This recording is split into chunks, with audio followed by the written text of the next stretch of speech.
নমস্কাৰ বন্ধুসকল। আজি আত্মনিৰ্ভৰ অসমৰ চাগে এইটো লাষ্ট ভিডিঅ' হ'ব মোৰ চেনেলত।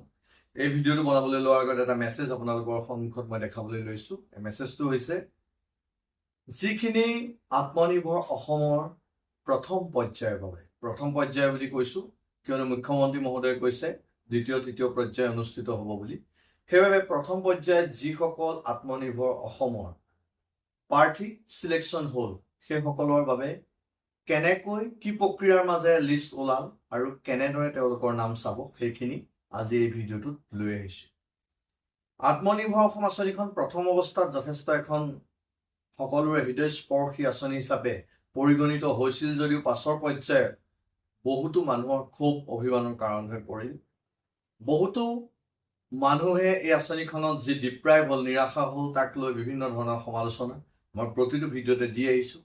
কিন্তু এই ক্ষেত্ৰত এতিয়াও চৰকাৰী পক্ষই কোনো ধৰণৰ যাৱতীয় ব্যৱস্থা গ্ৰহণ নকৰিল। যি কি নহওক, এতিয়া যিসকলক ছেকেণ্ড ফেজৰ ইণ্টাৰভিউত মতা হৈছিল তাৰ মাজৰ পৰা প্ৰায় 25,000 প্ৰাৰ্থীক চিলেকশ্যন কৰা হ'ল, নিৰ্বাচন কৰা হ'ল আৰু তেওঁলোকলৈ মেছেজ আহিছে চিলেকশ্যনৰ। কোনো ধৰণৰ তালিকা প্ৰকাশ নহয়, তালিকা হিচাপত অহা নাই। তেওঁলোকৰ মোবাইলত মেছেজ আহিছে আৰু মোবাইলৰ যিটো ইমেইল দিয়া হৈছিলে সেই ইমেইলটোতো এনেকুৱা ধৰণৰ মেছেজ আহিছে। মোৰ স্ক্ৰীনখনৰ কাষত দেখি আছে, মই দেখুৱাই আছোঁ এনেকুৱা ধৰণৰ চিলেকশ্যনৰ মেছেজ আহিছে।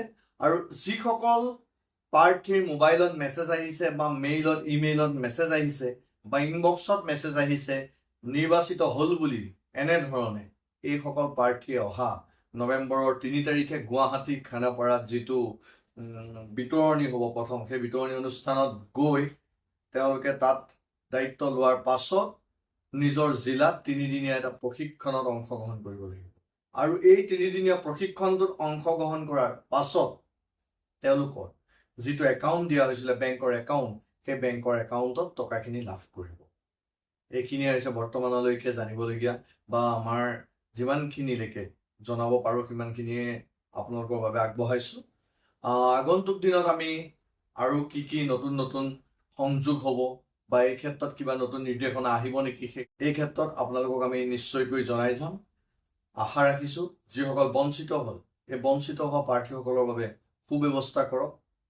পুনৰবাৰ দোহাৰিছোঁ, সকলোকে যিয়েই নহওক 1 লাখেই হওক বা 2 লাখেই হওক, যিয়েই নহওক ছাবচিডি হিচাপত সেই পইচাটো দিবলৈ যত্ন কৰক। কিয়নো প্ৰডাক্টিভিটি হিচাপে আমি এই আঁচনিখন বাৰে প্ৰতি প্ৰতিটো ভিডিঅ'তে কৈ আহিছোঁ। আমি অনুৰোধ জনাম আমাৰ শ্ৰদ্ধাৰ মুখ্যমন্ত্ৰী মহোদয়ক, যিসকলে আবেদন কৰিছিলে সেই আবেদন কৰাসকলক এটলিষ্ট দিয়ক। নতুনকৈ পাছত আপোনালোকে আকৌ আবেদন ল'ব, কিন্তু যিসকলে আবেদন কৰি থৈছে সেইসকলক এটলিষ্ট আত্মনিৰ্ভৰ অসম আঁচনিখনৰ সুবিধাটো দি লওক। এইখিনি আছিলে ভিডিঅ'টোত। যদি চেনেলটো ভাল পালে তেতিয়াহ'লে ছাবস্ক্ৰাইব কৰিবলৈ নাপাহৰিব। আৰু বহুত দিন ভিডিঅ' দিয়া নাছিলোঁ, তাৰ কাৰণো হৈছে যে যথেষ্ট গৰম পৰিছিলে, তাৰ কাৰণে বিভিন্ন ধৰণৰ অসুবিধা হৈছিলে। সেই অসুবিধাৰ কাৰণে ভিডিঅ' বনাব পৰা নাছিলোঁ।